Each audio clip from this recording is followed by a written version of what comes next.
देख रहे हैं नेटवर्क 33 राजकुमार के साथ। नेटवर्क 33 में आज की कहानी का शीर्षक है बहाही स्टेशन। लेकिन इस कहानी में आगे बढ़ने से पहले अगर आपने हमारा चैनल अभी तक सब्सक्राइब नहीं किया है तो कर लें और साथ ही बेल आइकन को भी ज़रूर दबाएं। तो चलिए बढ़ते हैं आज की कहानी की ओर। ट्रेन के बार बार रुकने से ट्रेन में सवार यात्रीगण काफ़ी परेशान हो रहे थे। ट्रेन पहले ही अपने निर्धारित समय से 3.5 घंटे देरी से चल रही थी।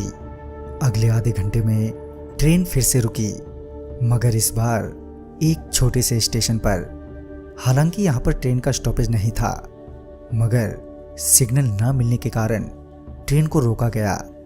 चूंकि इस बार ट्रेन स्टेशन पर रुकी थी तो यात्री अपने अपने डिब्बों से बाहर निकलकर स्टेशन पर घूमने लगे।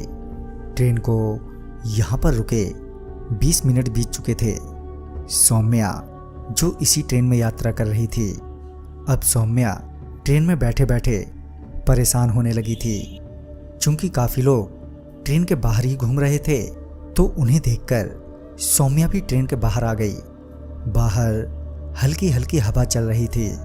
तभी सौम्या पास में मौजूद एक बेंच पर बैठ गई। इसी तरह 15 मिनट और बीत गए, मगर अभी भी ट्रेन वहीं पर रुकी हुई थी।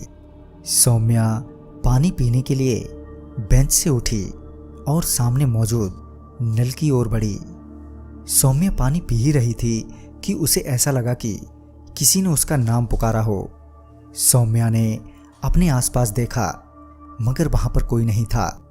सौम्या पानी पीकर वापस बेंच की ओर मुड़ी ही थी कि उसकी नज़र वहीं पास के पेड़ पर पड़ी, जिसके पीछे से एक छोटी सी बच्ची झांक रही थी। सौम्या उस बच्ची को देखकर मुस्कुराई और अपनी ओर बुलाने लगी। सौम्या को मुस्कुराता देख वो बच्ची भी मुस्कुराई, मगर वो बच्ची अभी भी उसी पेड़ के पीछे ही खड़ी थी। जब सौम्या ने देखा कि वो बच्ची उसके बुलाने पर नहीं आ रही है तो सौम्या ही उसके पास चली गई। जब सौम्या उस बच्ची के पास पहुंची तो उस बच्ची ने कुछ बोला, मगर सौम्या को उस बच्ची की बात समझ में नहीं आई।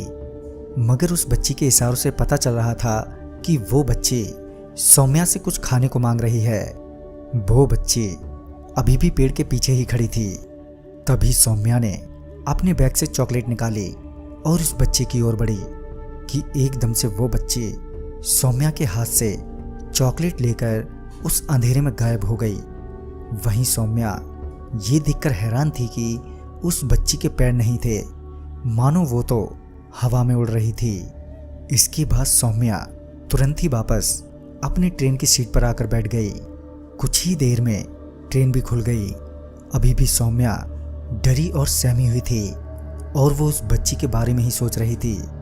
तकरीबन आधे घंटे के बाद जब सौम्या ट्रेन की खिड़की के बाहर की ओर देख रही थी कि तभी वो बच्ची सौम्या को फिर दिखी। वो बच्ची ट्रेन के साथ साथ चल रही थी। तभी सौम्या ने वहां पर मौजूद अन्य यात्रियों से कहा, देखो ये क्या उड़ रहा है बाहर। मगर यात्रियों ने कहा, बाहर तो कुछ भी नहीं है। मगर सौम्या को वो बच्ची अभी भी दिखाई दे रही थी। वो बच्ची अभी भी कुछ खाने को ही मांग रही थी। लिहाजन सौम्या के पास जो कुछ भी खाने को था उसने तुरंत ही ट्रेन की खिड़की से नीचे की ओर फेंक दिया। जैसे ही सौम्या ने खाने की चीजें फेंकी, वैसे ही वो बच्ची भी दिखनी बंद हो गई। दोस्तों, ये घटना थी जनसाधारण एक्सप्रेस की, जो दिल्ली से राजेंद्र नगर पटना चलती है। वह स्टेशन था बहाही स्टेशन, जहां पर ट्रेन रुकी थी। तो दोस्तों, इस कहानी में बस इतना ही। अगली कहानी के साथ मैं आपका दोस्त राजकुमार जल्द ही लौटूंगा। तब तक के लिए बाय एंड टेक केयर।